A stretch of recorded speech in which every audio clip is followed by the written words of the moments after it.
Recording by Magahiya Music, MANPUR Block, Gaya.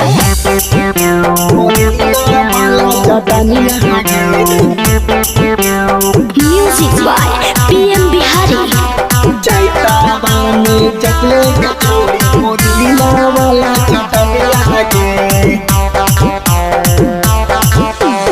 आगे लोग चैता महीनमा गे छौरी धारे दे अपन पपीतावा हागे।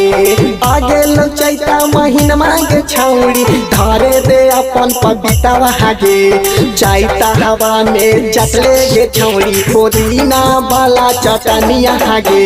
चैता हवा में जटले गे छौरी पुदीना वाला चटनिया हागे। पुदीना वाला चटनिया हागे।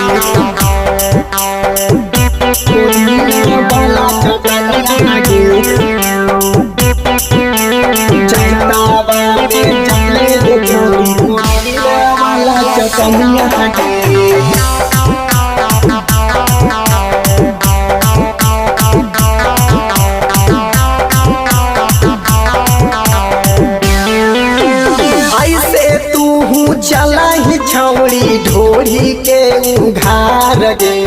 ऐसे तू चला ही छौड़ी ढोरी के उघार गे। चैता हवा में चटले गे छौड़ी पुदीना वाला चटनिया गे। चैता हवा में चटले गे छौड़ी पुदीना वाला चटनिया गे। Recording by Magahiya Music, MANPUR Block, Gaya. Music by P M Bihari.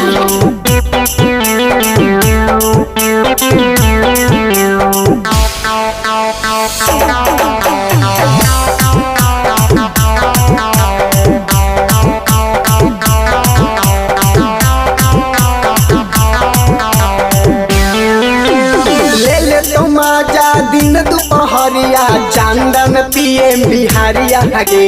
ले ले तो माजा दिन दुपहरिया चंदन पी एम बिहारिया गे। चैतावा में चटले गे छौड़ी पुदीना वाला चटनिया गे। चैतावा में चटले गे छौड़ी पुदीना वाला चटनिया गे। ए छौड़ी चटले न गे।